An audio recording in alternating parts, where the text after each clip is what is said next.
Assalamualaikum warahmatullahi wabarakatuh. Salam sejahtera bagi kita semua. Om Swastiastu, Namo Buddhaya, salam kebajikan. Halo sahabat Dr. Unair TV, salam sehat dimanapun Anda berada. Selamat datang dan selamat bergabung kembali dalam acara Dr. Unair TV. Dr. Unair TV sendiri merupakan platform atau media kesehatan yang diinisiasi dan dibuat oleh FK Unair sekaligus RSUD Dr. Sutomo, di mana tiap minggunya akan ada episode rutin yang menyajikan berbagai informasi menarik, edukatif, dan inspiratif terkait dunia kedokteran dan kesehatan.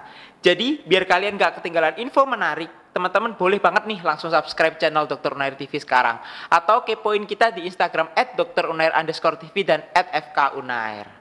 Jangan lupa di follow juga ya teman-teman biar gak ketinggalan info menarik lainnya. Sebelumnya perkenalkan saya Afriza Zenia Nur Asmadi Negara yang akan menjadi moderator pada episode Dokter Inspirasi pada sesi kali ini. Nah sahabat nonton sekalian, hari ini kita akan membawakan judul yang sangat menarik, yakni selain belajar kegiatan apa aja sih yang dijalankan mahasiswa kedokteran. Tentunya dengan narasumber kita yang selalu hebat, keren, inspiratif, Deva Fitra Firdausa Anwar. Apa kabar Deva? Alhamdulillah baik, Cence. Mungkin Deva bisa perkenalan dulu ke teman-teman penonton. Selamat sore teman-teman semuanya. Sebelumnya perkenalkan, nama aku Deva Fitra Firdausa Anwar. Aku seorang mahasiswa Fakultas Kedokteran Universitas Airlangga angkatan 2022 ya. Oke, selamat sore semuanya. Salam kenal. Selamat sore Deva. Bagaimana kabarnya Dev? Baik kan? Alhamdulillah sehat. Alhamdulillah. Cen gimana kabarnya hari ini? Alhamdulillah baik. Alhamdulillah baik juga ya. Lagi sibuk apa belakangan ini Dev? Mungkin yang menjadi kesibukan angkatan kita ya, yaitu KKN ya, mungkin akhir-akhir ini. Tapi mungkin juga selain itu ya sambil nyicil beberapa penelitian ya. Wah, udah dengar kata penelitian ya teman-teman. Baru pembukaan ini udah mendengar kata penelitian. Spoiler dikit. Wah, penelitian terkait kedokteran juga nih. Benar sekali Cence. Mungkin bisa dinantikan ya teman-teman publishnya nanti ya. Amin. Nah, kalau udah dengar judulnya, kira-kira hari ini kita akan membahas keseharian mahasiswa kedokteran nih, Dev. Kalau dengar kata mahasiswa kedokteran kan yang kebayang di pikiran teman-teman penonton sekalian mungkin belajar, kutu buku, kuliah pulang belajar gitu doang ya. Kira-kira itu bener gak sih? Itu kan kita bahas nih kali ini. Nah, emangnya kamu cuman belajar, gak ada kesibukan lain? Tentu enggak kan? Nah, dibalik padanya jadwal kuliah, tentunya anak-anak FK juga aktif di berbagai kegiatan. Contohnya narasumber kita yang satu ini, dan kali ini akan kita bahas dengan tuntas di episode Dokter Inspirasi. Ya, bener mungkin banget, langsung kita masuk ke sesi pertanyaan ya. Boleh banget. Nah, mungkin tadi sebagai perkenalan awal kan udah sebutkan, mungkin pikiran orang tentang mahasiswa kedokteran itu hanya belajar. Kira-kira bener nggak menurut kamu? Oke, jadi memang stigma masyarakat ke mahasiswa FK itu sudah sangat tertanam dengan sangat dalam ya, Cen ya.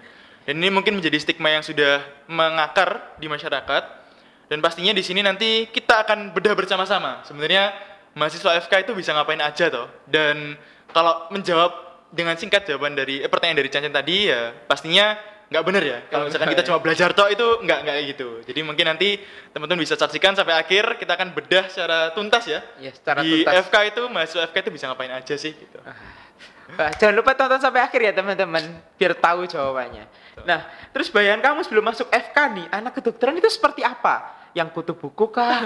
Yang aktif kah? Yang sibuk hanya belajar, kuliah, atau yang lain? Apakah yang kamu jalani dengan bayangan kamu sebelum masuk FK itu berbeda dengan realita yang kamu hadapi? Oke, ini pertanyaan yang sangat bagus ya. Sebenarnya mengingat dengan latar belakangku yang dimana keluargaku juga tidak ada yang berlatar belakang di bidang kedokteran, pastinya stigma masyarakat tersebut juga sudah menanam sangat dalam di aku Cen. Dulu pada saat aku masih di SMA atau bahkan sebelumnya di SMP juga. Tapi semenjak aku masuk di FK, alhamdulillahnya aku dipertemukan dengan berbagai orang hebat ya. Salah satunya juga Cen ini sendiri dan juga berbagai senior-senior lain yang juga turut memberikan masukan, memberikan ilmu pada aku sendiri juga selama perjalanan itu. Dan akhirnya semua itu mengubah pola pikirku. Jadi yang awalnya stigma masyarakat itu yang benar-benar, wah kalau FK belajar gitu. Ternyata nggak semonoton itu di kehidupan FK ini. Banyak banget kegiatan yang bisa kita laksanakan sembari dengan mengajar pelajaran yang memang tergolong banyak ya kalau di FK ya, kalau dibandingin sama yang lain. Iya, cukup padat. Iya benar.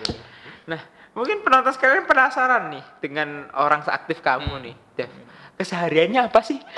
Apa cuman kuliah, pulang belajar, ngeproker, langsung tidur, atau ada kegiatan lain gitu sehari-hari? Oke, jadi ini mungkin walk me through the day ya. Jadi kayak mulai aku dari bangun sampai tidur aku ngapain aja gitu ya. Jadi sebenarnya kalau aku hari idealku ya, ini kalau misalkan nggak ada yang kayak tiba-tiba ketiduran atau yang lain, biasanya bangun pagi ya setelah sholat, aku biasanya pasti nyempetin waktu dulu buat setidaknya refresh dulu beberapa mata pelajaran lah gampangnya. Karena menurutku, aku juga udah membiasakan ini sebenarnya sejak SMP, bahwa pagi setelah subuh itu menurutku waktu yang paling pas lah untuk belajar gitu. Dan karena mungkin kalau sebelum kuliah kan setidaknya buka-buka dikit ya, tapi kalau aku biasanya kalau ngepas bareng sama olim-olim gitu, aku di pagi hari itu nggak buka mata pelajaran yang nanti akan dikuliahkan sih, tapi aku lebih ke belajar yang buat olimnya gitu. Jadi aku belajar yang untuk kuliahnya ya pas di kuliah aja nanti kayak gitu.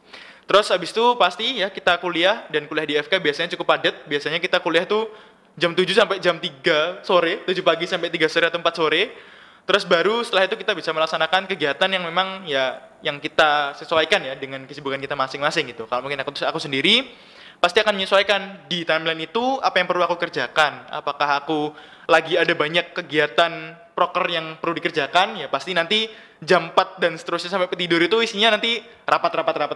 Atau kalau misalkan pas gak ada proker tapi isinya pas penelitian, ya nanti berarti habis kegiatan kuliah nanti isinya ya research sampai malam tidur. Atau kalau misalkan gak ada sama sekali kegiatan nih, ya aku biasanya kegiatan isinya ya olahraga sih, karena itu aduh spoiler ya, itu hobiku ya. Jadi nanti yaudah kita bahas lagi nanti aja. Kedengarannya sangat produktif ya penonton sekalian. Tidak ada saya mendengar kata tidur tidak ada. Jadi kalau kosong diganti olahraga. Jadi sangat produktif ya. Nah, karena aku melihat kamu super duper aktif dengan jadwal yang sangat produktif. Kira-kira ada alasan apa sih kamu aktif di kegiatan non akademik gitu? Oke, jadi sebenarnya kalau alasan aku aktif di kegiatan non akademik ini sebenarnya aku mau mengklasifikasikan dalam kondisi yang pertama, aku yang dulu belum tahu apa-apa ya. Kalau aku melihat dari aku yang dulu belum tahu apa-apa, dulu aku aktif di non akademik itu lebih ke pengen mencoba hal baru aja. Karena aku belum tahu bagaimana lapangan di FK ini, kehidupan di FK ini nanti hutan belantaranya itu isinya apa aja. Jadi aku dulu itu lebih ke tujuan pengen mengeksplor gitu. Jadi sembari kuliah ya sembari ikut kegiatan yang non akademik seperti kegiatan-kegiatan organisasi dan lain sebagainya. Nah, tapi kalau misalkan melihat dari sudut pandang yang kedua, yaitu setelah aku kurang lebih cukup mengeksplor kehidupan di FK ini, lebih ke aku kadang-kadang jujur agak ngerasa bosen kalau misalkan full harus fokus di akademik aja gitu. Bener gak Janjan? Mungkin Janjan juga pasti merasakan itu ya? Iya, bosen, lumayan bosen. Bener ya, jadi suntuk ya. Bener, jadi kadang-kadang kita tuh kalau belajar full itu kadang-kadang suntuk banget. Jadi untuk bisa keluar dari kesuntukan itu, tapi tetap berkedok suatu kegiatan yang cukup produktif, maka aku berusaha untuk mengisi dengan kegiatan-kegiatan yang non akademik tadi gitu Janjan. Jadi mengisi waktu luang dengan kegiatan yang produktif dan bermanfaat gitu ya. Pengusahakannya seperti itu. Keren banget sih. Terus kalau boleh tahu kamu aktif di organisasi dan komunitas apa aja nih sekarang, atau yang dulu pernah aktif jadi apa gitu? Apakah ada yang di luar kampus atau hanya di dalam kampus saja? Oke, ini boleh sebut merek ya, kayak nama organisasi? Oh boleh, sebut merek. Boleh sebut merek. Oke. Biar penonton tuh makin berpikir, wah ini jadwalnya padat banget dari SMP. Oke, Boleh sebut merek aja lah. Boleh. Jadi izin ya teman-teman, jadi kalau aku di FK memang salah satu organisasi yang aku cukup aktif semenjak aku di tahun pertama aku itu ada yang namanya organisasi AMSA. Jadi organisasi AMSA di Unair yang dimana sejak tahun pertama aku di FK sampai sekarang ya baru kemarin lengser terakhir, tapi aku kurang lebih 2,5 tahun ini cukup aktif di organisasi tersebut, yang dimana di situ aku aktif di bidang research ya. Jadi di situ aku benar-benar mengembangkan bidang researchku dalam kehidupan FK ini gitu, terutama research tentang kedokteran. Kemudian kalau organisasi lain sebenarnya ya organisasi seperti Lingua, yaitu organisasi yang berkaitan dengan pers, itu aku pengen ngelatih gimana aku berpikir kritis dan juga menerima berita baru dan juga berlatih untuk menulis gitu. Kemudian kalau berkaitan ya ada beberapa organisasi kecil lain juga yang aku ikuti selama di FK. Oh ya, salah satu juga yang menurutku jadi sangat penting ya untuk bisa melatih prinsip hidupku, yaitu Asalam ya. Menurutku ini jadi satu organisasi yang juga menjadi pemacu buat bisa mempertahankan prinsip selama di FK gitu. Terus kalau komunitas, alhamdulillah juga aku selama di FK ini aku udah berhasil merintis salah satu, aku nyebutnya mungkin sebagai apa ya, wirausaha ya, atau sebagai usahaku ya, yaitu aku sebagai co-founder dari sebuah bimbel kedokteran. Aku co-founder dari PCV Classroom dan sekarang juga masih jalan sebagai Vice CEO, jadi sembari ngejalanin itu juga, dan itu kan komunitas juga ya, karena di situ isinya ya senior yang juga lebih jago lagi, dan situ aku benar-benar belajar banyak banget dari mereka gitu Chan. Dev, kamu masih mahasiswa kedokteran kan? Ngedengernya kayak, wah udah berbisnis juga teman-teman. Lebih ke mencoba kok. Mencoba. Jadi mahasiswa kedokteran nggak cuma belajar ya teman-teman, bisa buka bisnis juga sebenarnya. Benar. Jadi co-founder juga, keren banget sih. Ini baru 5 pertanyaan teman-teman. Kayaknya teman-teman udah terpukau nih dengan Amin. kesibukannya. Nah, lebih ke penasaran nih Dev. Cara bagi jadwalnya gimana? Itu kan padat ya tadi. Kalaupun kosong diisi kegiatan lain, termasuk olahraga. Itu bagi jadwalnya gimana? Pernah nggak sih crash gitu jadwalnya antara kuliah terus kesibukan kamu yang lain itu? Oke, pasti ini pertanyaan yang juga sangat banyak dari teman-temanku sendiri atau mungkin dari adik tingkatku yang baru masuk FK juga pasti tanyakan ya, yaitu berkaitan dengan membagi jadwal. Sebenarnya berkaitan dengan membagi jadwal, mungkin semua orang punya teknik dan juga punya caranya sendiri-sendiri ya. Tapi kalau misalkan aku dulu pasti pas baru awal-awal nyoba semua itu tadi, pasti bakal kerasa sangat hektik ya. Kuliah cukup padat dari pagi sampai sore, belum lagi nanti kalau misalkan ada rapat dan lain sebagainya. Belum lagi kalau misalkan ada bimbingan buat olim dan seterusnya kayak gitu. Dan mungkin belajar untuk membagi waktu, terutama di FK ini akan berjalan seiring berjalannya waktu itu sendiri gitu. Jadi seiring berjalannya dengan waktu, seiring dengan berjalannya bertambah kegiatan-kegiatan yang ada, itu aku sendiri akan kayak semakin berusaha untuk bisa mengefektifkan kegiatan yang tak laksanakan atau yang aku laksanakan dalam waktu itu gitu. Jadi cara aku membagi waktu sekarang bukan lagi hanya fokus pada membagi jam. Jadi misalkan aku jam segini misalkan aku jam 7 sampai jam 12 aku kuliah. Jam 12 sampai jam 3 aku belajar untuk olim. Jam 3 sampai jam 6 aku rapat. Aku udah bukan lagi memaksimalkan hal seperti itu. Tapi aku lebih memfokuskan pada efektivitas kerjanya. Jadi rapat ini paling efektif di jam berapa? Dalam konteks efektif ini kalau misalkan aku rapat 5 orang, maka 5 orang ini bisa semua rapat dengan sepenuhnya, nggak ada yang nyambi kerjaan lain itu jam berapa. Maka aku akan mengatur sedemikian rupa sehingga setiap kegiatan itu bisa selesai dalam waktu yang sesingkat-singkatnya. Dan itu menurutku cara yang sejauh ini paling efektif ya untuk bisa menyelesaikan berbagai kegiatan itu tadi sembari ya kuliah di FK itu sendiri. Mungkin bisa jadi patokan teman-teman ya, mungkin jadi referensi untuk Iya, mengatur jadi jadwal di tengah kesibukan tadi. Wah. Nah, itu cara mengatur jadwalnya nih, Dev. Ini baru cara mengatur jadwal. Nah, selanjutnya sebagai rekan kamu nih satu angkatan juga, aku ngelihat kamu aktif banget ikut perlombaan. Kira-kira lomba apa? Oh, kemarin baru jadi finalis Wapres ya? Alhamdulillah. Wah, mahasiswa berprestasi UNER kita nih, teman-teman. Nah, kira-kira lomba apa aja nih yang udah pernah kamu ikutin? Ceritain dong pengalamannya dikit ke pemirsa. Oke, mungkin jadi kalau misalkan melihat dalam konteks lomba ya, jadi aku mungkin akan lebih bercerita terkait tentang Olimpiade, yang dimana mungkin teman-teman yang baru masuk FK Angkatan 25 itu kemarin udah banyak yang DM aku, Chan. Langsung tanya gitu, Kak ini cara ikut Olim gimana di FK? Wah, ternyata bagus lah, semakin sekarang itu semakin banyak anak-anak SMA yang tahu bahwa FK itu banyak kegiatannya gitu, termasuk Olimpiade. Karena jujur dulu aku nggak tahu sama sekali kalau di FK itu ada Olimpiade gitu. Nah, melihat track recordku dari awal, aku pertama kali ikut Olimpiade, karena aku sekarang semester 6 ya. Nah, jadi aku dulu pertama kali ikut Olimpiade itu seleksi waktu itu aku semester 2. Jadi waktu itu aku semester 2, aku iseng. Jadi sebenarnya prinsip hidupku itu gaspol dulu ya. Jadi kalau misalkan ada kegiatan yang bisa diikuti, coba dulu aja wes gitu. Terus waktu semester 2 itu, meskipun sainganku waktu itu seleksi itu ya, yang semester 4, semester 6, atau bahkan ada DM juga yang waktu itu ikut, ya waktu itu aku juga agak ciut ya sebenarnya, ini bisa atau enggak gitu. Cuman aku pasti akan merasa jauh lebih menyesal kalau misalkan aku nggak ikut dibandingkan dengan kalau misalkan aku gagal setelah ikut. Jadi aku lebih milih opsi kedua, yaitu aku ada potensi untuk gagal, tapi yang penting aku ikut dulu. Jadi waktu itu aku semester 2, aku milih untuk ikut dulu seleksinya. Waktu itu ada 2 lomba, dan memang lomba itu di semester 3 pelaksanaannya. Nah, alhamdulillahnya di lomba-lomba pertamaku itu, meskipun yang lomba pertama itu aku cuma baru dapat honorable mention, belum dapat yang top juara 1, 2, 3 gitu. Tapi alhamdulillah di lomba yang keduaku itu info, itu lomba yang dilaksanakan oleh Departemen Faal Universitas Airlangga, Fakultas Kedokteran ya.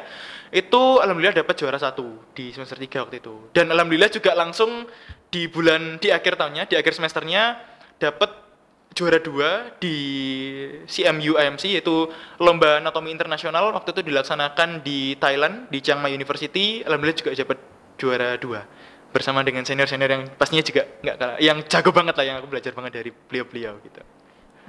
Prinsipnya nekat dulu ya, gas Ya, dulu nekat ya. gas dulu. Urusan menang kalah itu belakangan. Yang Betul, penting betul. lebih baik menyesal kalah daripada menyesal tidak ikut. Betul, Ya. betul. Itu prinsipku. Pokok intinya kalau di FK aku selama ini kayak gitu. Bisa ditiru ya teman-teman. Kayaknya banyak yang udah ngefans ini, udah tanya-tanya cara ikut olimpiade, sangat menginspirasi ya di kelas ya Amin, berarti. amin, amin, amin. Selain tadi info sama CMU IMC, ada nggak lomba-lomba lain yang pernah kamu ikutin gitu? Oke, kalau misalkan mau yang berikut-berikutnya, mungkin aku yang di Olim dulu ya, yang di Olim dulu. Setelah CMUMC itu, alhamdulillah aku juga jadi delegasi salah satu lomba yang bergengsi di Fakultas Kedokteran seluruh Indonesia ya, yaitu RMO dan juga IMO. Alhamdulillah kemarin aku di tahun lalu, di tahun 2024, aku dapat juara 1 medali emas di RMO muskuloskeletal di ISMKI wilayah 4 dan juga dapat juara perak ya, juara 2 di IMO itu yang Indonesia di bidang muskuloskeletal juga. Kemudian kemarin juga dapat emas di aorta. Aorta itu lomba anatomi nasional yang dilaksanakan di Universitas Hasanuddin setiap tahunnya. Kemudian kemarin juga dapat juara 1 di salah satu lomba kuis nasional yang dilaksanakan salah satu organisasi besar di Indonesia bareng sama rekan juga. Dan juga ada beberapa lomba-lomba yang dilaksanakan di Inter juga yang berkaitan sama research. Alhamdulillah kemarin juga dapat juara 1 di East Asia Medical Student Conference yang dilaksanakan oleh AMSA Internasional. Itu dapat juara 1 di scientific paper dan ya alhamdulillah beberapa lomba-lomba lainnya juga. Sangat banyak ya pengalamannya teman-teman. Sangat terpukau, menunjukkan bahwa anak FK tidak belajar saja. Buktinya Betul. Deva ini rentetan juaranya kalau diruntut lagi itu masih banyak teman-teman ya. Nah, tadi kan udah ngomongin, tadi kamu men-stage itu olimpiade. Lah, yang non olimpiade ada? Alhamdulillah sebenarnya kalau non olimpiade ini juga aku sistemnya sama ya kayak waktu di olimpiade awal itu, aku sistemnya gaspol dulu gitu. Jadi meskipun aku tahu banyak yang lebih jago dari aku, cuman ya aku manfaatkan itu sebagai ladangku untuk belajar dari mereka gitu. Jadi aku nggak minder tapi aku justru makin semangat soalnya aku punya banyak tempat untuk bertanya gitu. Dan alhamdulillah kalau di bidang riset sendiri, aku kemarin baru aja dapat juara 1 di Asian Medical Student Association Conference yang PCC, yaitu AMSA Nasional, dapat juara 1 juga. Kemudian ini nanti baru akan maju ke yang internasional. Kalau yang tadi yang East Asia tadi tahun lalu itu udah dapat juara 1 di internasional, di nasional juga dapat juara 1. Kemudian tahun lalu tahun 2024 dapat beberapa penghargaan, beberapa medali emas, perak dan juga perunggu di International Youth Conference yang dilaksanakan di Kuala Lumpur, Malaysia. Dan baru kemarin juga tahun 2025 juga dapat beberapa penghargaan emas, perak dan juga perunggu di International Youth Summit di tahun 2025 di Kuala Lumpur, Malaysia juga.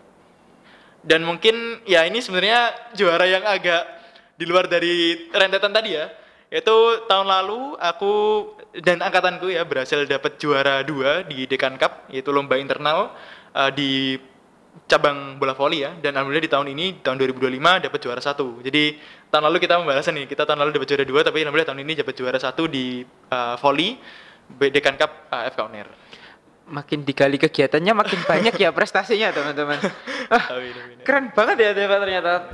Sangat aktif, sangat inspiratif, sangat produktif ternyata. Amin.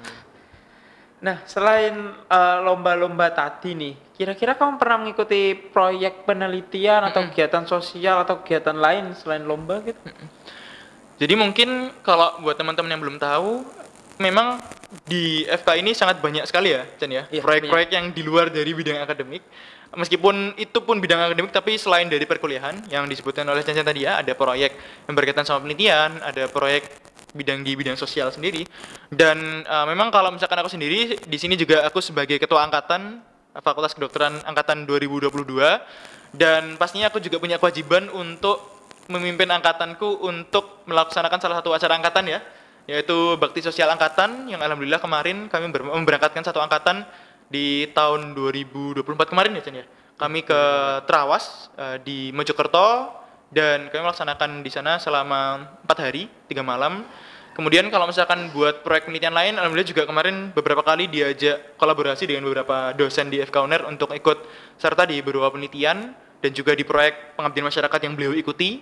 Dan juga mungkin kalau misalkan proyek penelitian lainnya ya ikut serta di proyek-proyek penelitian entah mungkin sebagai pembimbing yang tidak tertulis namanya di author, mungkin kayak pembimbing informal ya, kayak ditanya-tanyain, atau mungkin juga ikut serta dalam penulisannya ya, berkaitan dengan berbagai organisasi yang juga turut membuat karya penelitiannya masing-masing. Alhamdulillah saya juga ikut berkontribusi di berbagai penelitian itu. Wah, keren banget ya teman-teman. Deva ini sudah seperti wajah gambaran dari mahasiswa FK UNER itu sendiri teman-teman. Ikon FK UNER yang berprestasi, yang aktif, yang nggak belajar aja. Ini Deva udah cocok ya. Ketua angkatan, ada juara olimpiade tadi banyak, nasional, internasional, ada juara research juga. Dan gelar terbarunya ini finalis Mawapres ini. Nah, finalis Mawapres UNER. Boleh diceritakan nggak nih, gimana nih bisa jadi finalis Mawapres UNER? Apakah dari fakultas dulu atau langsung ngajuin ke UNER gitu? Jadi sedikit bercerita ya tentang seleksi Mapres tahun 2025, di mana memang kalau misalkan untuk tahapan seleksinya kita diseleksi dari internal dulu ya, dari Fakultas Kedokteran dulu, yang dimana seleksinya dilaksanakan di tahun 2024 kemarin. Untuk seleksinya sendiri itu melibatkan berbagai tahapan ya. Alhamdulillah kemarin di seleksi internal dapat juara 1 mahasiswa berprestasi Fakultas Kedokteran yang tahun 2024. Terus menjadi perwakilan dari FK UNER untuk maju ke Pilmapres Universitas Airlangga. Dan alhamdulillah dari sekitar 60 sampai 80 mahasiswa waktu itu ada beberapa cutting ya. Jadi ada beberapa bukan cutting ya. Ada beberapa pemotongan jumlah ya. Jadi dari 80 itu di-cut jadi 45, terus di-cut lagi jadi 20, terus terakhir kemarin di-cut jadi 5 yang terakhir ya. Dan alhamdulillah nyantol terus dari awal sampai akhir. Dan terakhir kemarin ikut serta di final dari pemilihan mahasiswa berprestasi di Universitas Airlangga tahun 2025. Meskipun kemarin masih belum rezeki nih Chan untuk dapat di top 3, tapi alhamdulillah kemarin dapat apresiasi dari salah satu juri yang dimana memang mendapat salah satu predikat terbaik di salah satu bidangnya. Kurang lebih kayak gitu. Keren, makin keren ya teman-teman. Benar-benar aktif, nggak hanya belajar nih teman-teman. Bisa jadi mahasiswa berprestasi itu berarti mematahkan stigma bahwa anak FK itu kutu buku, cuman belajar untuk kuliahnya aja. Tapi kita juga bisa aktif di luar kegiatan kuliah. Betul. Nah, menurut kamu dari segudang pengalaman itu, yang banyak itu, baik akademik, non-akademik, lomba, olimpiade, dan lain-lain itu, momen atau kegiatan apa yang paling berkesan selama kamu jadi mahasiswa kedokteran nih? Dan kenapa? Jadi sebenarnya menurutku ya, momen yang paling berkesan dan menurutku momen yang paling membanggakan sebagai seorang mahasiswa FK UNER itu pada saat kita diberikan rezeki dan diberikan kesempatan untuk naik ke atas panggung sebagai seorang yang mungkin mendapat juara atau mendapat penghargaan dan mewakili nama UNER. Dimana di situ kita benar-benar bisa membuktikan bahwa UNER tuh sejago-jagonya itu nggak cuma di atas kertas dengan peringkat burnya saja, dengan peringkat universitasnya aja. Tapi kita bisa benar-benar membuktikan itu ya dengan berbagai kompetisi yang ada di nasional maupun internasional. Dan itu menurutku salah satu momen-momen yang paling berkesan ya, yaitu naik ke atas panggung, dipanggil nama dan diambil-ambil dengan berasal dari Fakultas Kedokteran Universitas Airlangga. Nah itu benar-benar pasti merinding untuk bisa naik ke atas panggung dengan panggilan seperti itu. Dan alhamdulillah juga beberapa kali diberikan rezeki, tadi yang sudah dirangkumin sama Chan juga ya, untuk bisa merasakan hal seperti itu. Benar-benar mengamalkan UNAIR hebat dan excellent with morality sekali ya ternyata, bangga alma mater ternyata. Nah, tadi kan kita udah bahas yang berat-berat nih, akademik dan non-akademik, lomba-lomba dan kegiatan research tadi. Nah, selain kegiatan yang sudah kamu sebutkan tadi, apakah ada kegiatan non-akademik seperti olahraga gitu? Tadi kan udah disinggung nih, volley atau ada olahraga lain, atau sering melakukan olahraga deh, atau pernah ikut lomba olahraga juga gitu? Oke, jadi sebenarnya aku buat teman-teman ya, jadi aku sebenarnya udah sangat aktif olahraga itu semenjak SD sih. Jadi aku sejak SD salah satu kegiatan yang sangat suka aku lakukan sehari-hari itu olahraga ya. Yang dimana memang kalau di FK sendiri, pas aku awal masuk FK itu aku aktifnya waktu itu di futsal. Jadi semester 1, semester 2 itu aku paling aktif di futsal waktu itu. Sempat waktu itu juga jadi delegasi FK UNER untuk ikut kompetisi futsal di UNS yang dilaksanakan oleh FK UNS. Tapi belum rezeki juga, tapi memang karena ada sesuatu alasan, aku akhirnya banting setir pindah bidang olahraga ke volley. Yang memang kalau di volley ini belum sempat untuk ikut lomba yang eksternal, tapi untuk lomba internal tadi alhamdulillah dapat juara di Dekan Cup tahun 2024, juara 2, sama yang tahun 2025 baru-baru ini kemarin dapat juara 1. Terus kalau olahraga lain yang suka tak lakukan sebenarnya aku suka main badminton, itu rutin biasanya sama teman-teman kelas ya. Chan juga biasanya ikut. Ini kita biasanya laksanainnya ya seminggu sekali, 2 minggu sekali badminton bareng. Terus kalau yang selain itu mungkin di SC ada meja pingpong, aku sering banget main pingpong juga. Terus dulu biasanya aku juga aktif main tenis lapangan selain tenis meja ya. Terus dulu waktu di SMA aku sempat aktif main basket, tapi di FK ini cukup jarang mainnya. Dan mungkin beberapa olahraga lainnya yang mungkin akhir-akhir ini udah nggak sesering itu, tapi ya masih kadang-kadang tak laksanain lah gitu. Work life balance banget ya, Dev. Akademik, non akademik, olahraga, kegiatan kuliah semua jalan bareng ya. Amin, amin. Alhamdulillah. Tetap Seimbang mengusahakan ya? tetap Iya, mengusahakan seimbang. biar Mengusahakan hidup sehat, seimbang. Iya, Iya, benar. benar-benar. Setuju aku untuk yang ini. Udah. Terus dari semua kegiatan itu yang sudah kamu lakuin, kalau lagi suntuk melakukan kegiatan rutinitas entah belajar, organisasi atau lomba tadi, adakah yang kamu lakukan untuk mengatasi suntuk itu? Barangkali kan penonton penasaran nih dengan kegiatan yang jumlahnya tadi sudah lebih dari 20 sebetulnya teman-teman. Kalau kita dengar-dengar lebih dari 25 bahkan. Ya itu gimana biar gak suntuk? Apakah ada hobi unik atau hal yang dilakukan oleh kamu biar gak suntuk gitu? Oke, jadi kalau ngomongin tentang hobi ya, sebenarnya tadi udah tak singgung ya. Jadi salah satu hobiku yang menurutku paling menonjol sih, itu olahraga ya. Jadi olahraga yang tak sebutin tadi itu benar-benar menurutku jadi momen refreshing sih. Jadi justru kadang-kadang tuh untuk aku bisa menghadapi hari biar kayak lebih semangat, aku tak sempetin untuk ngasih waktu buat olahraga, entah itu olahraga bareng teman-teman atau sendiri. Karena aku ngerasanya kalau ada waktu untuk olahraga, aku ngerasa kalau misalkan pas olahraga itu aku bakal seneng gitu. Aku pas olahraga itu bakal refresh. Berarti kalau misalkan aku pagi sampai siang atau pagi sampai sore itu agak keboncos nih, maksudnya gampangannya kayak bener-bener dihajar sama kegiatan, bener-bener dihajar sama kesibukan, aku kayak udah lewatin dulu aja gitu, yang penting nanti malam kita ada olahraga, aku kayak gitu. Jadi itu jadi salah satu caraku untuk membohongi biar tetap bisa dengan semangat menjalani hari yang menurutku pasti sangat melelahkan itu, dengan aku pasti naruh atau sempat-sempetin naruh olahraga di salah satu harinya gitu. Jadi kayak apa ya gampangannya ya, jadi kunci biar semangat itu nggak hilang buat harinya itu. Jadi ini jadi salah satu caraku biar kesuntukannya itu nggak berlarut-larut gitu, Jan. Ya, jadi olahraga sebagai metode untuk meredakan kesuntukan itu ya. Betul sekali. Tapi olahraga memang bikin kita lebih enjoy sebagai mahasiswa FK dengan stressful kuliah kepadatan jadwal kuliah. Nah, menurut kamu sendiri dari semua kegiatan baik akademik dan non akademik di luar kegiatan perkuliahan tadi yang kamu ikuti, apakah membantu kamu berkembang menjadi calon dokter yang baik? Kan kita tahu nanti kita jadi dokter kan. Nah, kira-kira yang kamu ikuti itu bermanfaat nggak untuk jadi calon dokter yang baik? Oke, jadi mungkin setiap orang punya kriterianya masing-masing ya, punya caranya masing-masing untuk bisa menjadikan mereka seorang dokter yang terbaik. Tapi kalau untuk aku melihat ini mungkin sebagai salah satu caraku untuk bisa memaksimalkan semua potensiku di bidang-bidang yang memang aku kuasai gitu. Dan pastinya tujuanku juga tidak hanya jadi dokter yang terbaik untuk aku saja, tapi juga bisa ngasih manfaat yang semaksimal mungkin juga buat nantinya, entah itu ke masyarakat yang memang langsung berhadapan sama aku secara langsung, atau mungkin melalui hasil-hasil penelitian yang insya Allah nanti bisa terpublish ke masyarakat umum gitu. Tapi intinya kan kita nggak akan pernah tahu ya, Chan ya. Nanti kita akan berhadapan dengan kondisi yang seperti apa, kita akan berhadapan dengan dunia kerja atau mungkin dunia dokter yang seperti apa. Bisa aja kan tiba-tiba kayak pas di dunia dokter, kamu nanti jadi perwakilan volinya rumah sakit ya, kan kita tidak tahu ya. Nah, itu menjadi salah satu cara mungkin ya, siapa tahu ya, kita nggak akan pernah tahu ya teman-teman nanti gimana. Tapi ya sejauh ini sih prinsipku adalah aku maksimalin dulu apa yang aku bisa. Dan masalah kepake apa enggak, ya udah itu masalah nanti gitu. Yang penting aku bisa maksimalin dan aku niatin yang baik-baik dulu gitu. Karena nggak ada pengalaman dan skill yang sia-sia ya dalam kehidupan. Pasti kepake semua. Definisi dokter bintang 7 banget ya teman-teman, termasuk udah memulai wirausaha tadi ya. Nah, banyak dari mahasiswa di luar sana, mahasiswa FK khususnya tuh takut untuk aktif karena nilainya takut jeblok, jelek, karena mungkin terlalu sibuk, kurang belajar. Kira-kira menurut kamu itu apakah itu benar? Tapi spoiler, ini 10 besar ya teman-teman Deva, 10 besar angkatan kita. Dari yudisium pertama dan kedua, alhamdulillah Deva 10 besar ya. Jadi tips dari 10 besar angkatan kita, apakah benar bikin nilai turun ketika aktif seperti itu? Oke, jadi ini sebuah stigma juga yang pastinya mungkin nggak di kalangan mahasiswa aja ya, tapi di Indonesia ya, yang berkaitan dengan nilai gitu.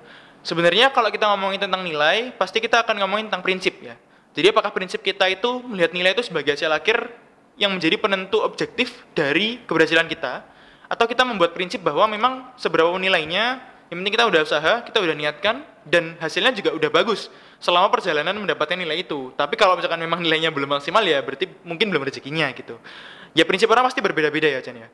Tapi kalau misalkan melihat hal ini, aku tidak menyalahkan buat teman-teman yang juga penuh fokus pada belajar, penuh fokus untuk ngejar nilai, penuh fokus untuk belajar untuk perkuliahan.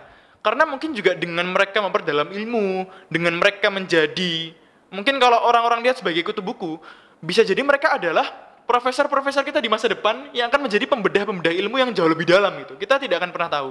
Jadi mungkin nggak ada yang salah teman-teman. Tapi kalau misalkan udah ada stigma bahwa takut akan nilai turun menjadi alasan untuk tidak aktif, nah itu mungkin yang bisa diubah sedikit ya. Karena kalau misalkan tujuannya tidak aktif adalah takut nilai turun, maka kalau misalkan nilai turun dan kita sudah tidak aktif, maka kita sudah berada pada point blank gitu loh. Kita sudah berada pada ujung jurang. Maka sebenarnya tergantung pada teman-teman kembali. Kalau misalkan teman-teman punya batas untuk bisa melaksanakan kegiatan di luar dari perkuliahan, maka itulah yang menjadi ambang batas dari kegiatan teman-teman. Aku izin menyampaikan sebuah teori prinsipku ya, Cen ya. Jadi aku punya prinsip yang namanya gaspol selektif. Jadi teori gaspol selektif ini adalah prinsipku yang dimana kita tuh gaspol dulu, kita nyoba dulu. Tapi kita perlu selektif ya. Entah itu kita selektifnya di pra kegiatan, intra kegiatan, atau pasca kegiatan. Kalau pra kegiatan berarti kita selektif dalam konteks gaspolnya ini apakah di semua kegiatan yang kita bisa ikuti atau hanya di beberapa aja. Dengan pasti berbagai pertimbangan ya, apakah kita mampu mengikuti semuanya, ataukah ini sesuai dengan minat kita. Kalau di intra kegiatan, ya kita gaspolnya adalah kalau misalkan kita sudah berdedikasi dan kita sudah diberikan amanah, ya kita maksimalin sepenuhnya gitu. Tapi kalau misalkan buat di pasca, ini pasti berkaitan dengan evaluasi. Apakah kegiatan tadi itu cocok buat aku? Apakah kedepannya aku akan mengikuti hal yang seperti lagi? Maka dengan adanya, kalau selama ini aku pakai adalah prinsip gaspol selektif tadi, aku semakin bisa belajar mana yang cocok buat aku, mana yang enggak. Dan dengan itu aku semakin bisa memilah gimana cara aku menata waktu untuk belajar, ya dengan tujuan agar nilainya juga enggak jeblok, karena itu juga jadi salah satu pertimbangan nantinya untuk kelulusan. Tapi juga aku perlu memaksimalkan juga yang selain dari nilai, yaitu kegiatan-kegiatan di luar perkuliahan. Karena aku tahu kalau aku perlu itu untuk bisa meningkatkan kemampuanku di bidang-bidang lain yang pastinya nanti diperlukan. Ya contohnya tadi misalkan di bidang penelitian, bidang sosial, dan bidang-bidang lainnya juga kayak gitu, Chen. Prinsip-prinsipnya patut untuk dicontoh dan ditiru teman-teman. Karena ya memang selagi bisa ya kenapa nggak dilakuin gitu ya. Betul. Nah, mungkin memasuki sesi-sesi akhir, ada pesan dan tips nggak buat para penonton, mahasiswa kedokteran seluruh Indonesia atau bahkan di luar Indonesia yang pengen aktif tapi bingung mulai dari mana? Kira-kira ada saran dan tips nggak dari Deva? Oke. Kalau dari aku, mungkin yang pertama adalah tanamkan dulu prinsip di kalian ya. Apakah prinsip kalian pada saat itu kalian benar-benar ingin ikut atau kalian hanya ingin ikut-ikut? Karena kedua hal ini menjadi sangat besar perbedaannya nantinya pada saat kalian sudah menjalani kehidupan di FK. Karena kalau misalkan kalian hanya ikut-ikut dan kalian nantinya dihadapkan dengan kuliah yang sangat padat, pasti kalian nanti akan sangat mudah sangat mudah menghadapi yang namanya burnout kayak gitu. Jadi yang pertama adalah tentukan prinsip ya. Prinsip ini sama dengan tujuan ya. Jadi prinsip atau tujuan. Kemudian setelah kalian ada prinsip, ada tujuan, maka kalian tentukan outcome-nya juga. Jadi kalian sebenarnya di situ itu mengharapkan apa nanti ke depannya. Dan alhamdulillah juga kalau di FK ini memang beberapa kegiatan itu ada yang bersifat jangka pendek dan juga ada yang bersifat jangka panjang. Nah, itu yang bisa kalian otak-atik nantinya. Jadi kalian pengen kalau mau nyoba-nyoba, maka kalian jangan ikut yang jangkanya itu sangat panjang, yang kalian selalu terikat dan kalian nggak bisa lepas. Dan kalau misalkan memang kalian sudah sangat matang, maka kalian juga bisa ikut yang sudah jangka panjang banget kayak gitu. Jadi menurutku dua hal tadi, yaitu berkaitan sama awal dan akhirnya ya, tujuan dan juga outcome yang harus kalian selalu pertimbangkan. Dan pastinya ya niatnya ya, jadi niat itu juga pasti yang sangat penting ya. Niat ini selain dari tujuan tadi, juga niat dalam hati ya. Kalau misalkan kalian niatnya untuk kebaikan, ya insya Allah nanti pasti akan berakhir dengan kebaikan, meskipun hasilnya itu kalau dilihat semata-mata itu kayak ini kok rada-rada capek, ini kok kayaknya nggak berujung pada sebuah hasil yang diharapkan. Tapi dengan niat yang baik di awal, harapannya apapun hasil akhirnya, itu kalian selalu bisa mendapatkan apa yang ada dalam proses mendapatkan hasil akhir itu, kayak gitu. Nah, itu pesan dan tips dari seorang Deva Fitra Firdausa Anwar, teman-teman bisa dicatat, diperhatikan dan mungkin diterapkan ya untuk memulai aktif di bidang apapun. Betul, nah, sebagai penutup kalau kamu Mm-mm. kita kasih kesempatan buat milih kalimat yang bisa menggambarkan kehidupan kamu sebagai mahasiswa kedokteran, kira-kira kalimat apa yang kamu pilih, Deva? Ini kalimat atau kata? Kalimat, boleh. Oh, kalimat ya? Iya. Oke. Jadi, kalau kalimat, ini sebenarnya sebuah kalimat yang udah bener-bener aku pakai sih dari dulu ya. Yaitu, you are what you think sih. Jadi, dengan kalimat you are what you think itu bener-bener menjadi prinsipku selama di FK ini. Karena itu melandasi semua prinsip tadi. Prinsip gaspolnya, prinsip tangguhnya, prinsip sabar, prinsip ikhlas, prinsip syukur yang dia saat menghadapi berbagai kegiatan, itu semua terkumpul dalam you are what you think tadi. Jadi kalimat you are what you think ini benar-benar yang menjadi penuntunku selama di sini, dan ya intinya adalah aku suka banget dengan, mungkin kalau orang-orang bilang sebagai self talk ya. Jadi self talk ini salah satu caraku untuk benar-benar bisa gain confidence, dapetin kepercayaan diri kalau misalkan menghadapi suatu kondisi, dan dengan menghadapi hal-hal yang mungkin kayak nggak sesuai dengan yang kita harapkan, tapi dengan menanamkan prinsip you are what you think tadi, aku selalu merasa bahwa aku pasti mendapatkan sesuatu selama proses jalannya kegiatan tersebut, meskipun hasil akhirnya itu nggak sesuai dengan yang kita harapkan. Gitu. Jadi mungkin itu kalimat yang alhamdulillah sejauh ini menjadi prinsip dasarku dalam berbagai kegiatan dan juga kesibukan di FK. Itu, Chan. You are what you think. You ya? are what you think. Prinsip yang menarik dan bisa diterapkan, cukup make sense ya, make sense sekali untuk melandasi semua prinsip dan alasan untuk menjadi aktif itu tadi ya. Benar. Nah, karena udah di penghujung acara nih, apakah ada take home message untuk penonton kita, Deva? Mungkin singkat saja take home message dari narasumber hebat kita pada sore hari ini. Oke, jadi take home message buat teman-teman semuanya, intinya dalam hidup itu ada dua ya, ada syukur sama ada sabar ya. Jadi dalam menghadapi setiap kegiatan, dalam menghadapi setiap kondisi dalam kehidupan, dan mungkin buat teman-teman yang baru masuk FK UNER angkatan 2025, maka sabar dan juga syukurnya harus menjadi prinsip dasar kalian dalam menghadapi semua kondisi ya. Karena dengan syukur kalian akan selalu melihat ke bawah pada saat kalian mendapatkan sesuatu yang sangat besar dan dilihat oleh orang lain.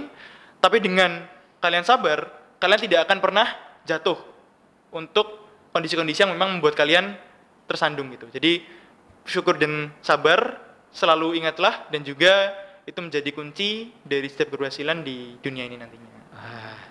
Wah, keren banget nih teman-teman, dari sesi awal sampai akhir tidak henti-hentinya Deva memberikan inspirasi, kata-kata yang memotivasi dan juga bisa menjadi landasan kita untuk istilahnya mulai sadar bahwa aktif itu bukan halangan tapi sebuah opportunity, kesempatan untuk kita lebih dapat pengalaman dan melangkah lebih jauh lagi. Gitu ya. Nah, tidak terasa kita sudah berada di penghujung sesi kali ini. Kami segenap tim Dr. UNER TV mengucapkan terima kasih banyak Deva atas berkenannya menjawab seluruh pertanyaan pada episode Dokter Inspirasi kali ini. Terima kasih atas sharingnya juga kepada penonton Dr. UNER TV terkait keseharian mahasiswa kedokteran. Nah, mungkin sebelum saya akhiri, saya izin menyimpulkan bahwa aktif tadi bukan halangan. Aktif tadi bukan suatu kekurangan, tapi aktif itu menjadi kesempatan untuk kita membuktikan, menambah pengalaman, menambah skill yang tentunya pasti nanti berguna, karena ya we never know hidup kita menjadi apa, seperti apa, dan mungkin mulai dari sekarang, kalau nggak mulai aja dulu dari hari ini, kapan lagi kita bisa aktif, kapan lagi kita bisa mendapatkan pengalaman berharga itu. Jadi buat pemirsa di rumah, jangan takut untuk menjadi mahasiswa kedokteran yang aktif, jangan takut untuk mengikuti kegiatan lomba, proyek penelitian, proyek sosial dan organisasi, karena yakinlah itu semua akan bermanfaat untuk menjadi dokter yang baik di masa mendatang. Amin, amin. Baik, terima kasih atas perhatiannya pemirsa setia Dr. UNER TV. Mohon maaf apabila ada salah kata. Saya Afriza Zania selaku moderator pamit undur diri. Salam sehat untuk kita semua dan sampai jumpa di episode Dr. UNER TV selanjutnya. Wassalamualaikum warahmatullahi wabarakatuh. Terima kasih Deva. Terima kasih banyak, Cen. Mungkin bisa say goodbye ke Oke, semangat teman-teman semuanya. Semangat teman-teman, terima kasih banyak.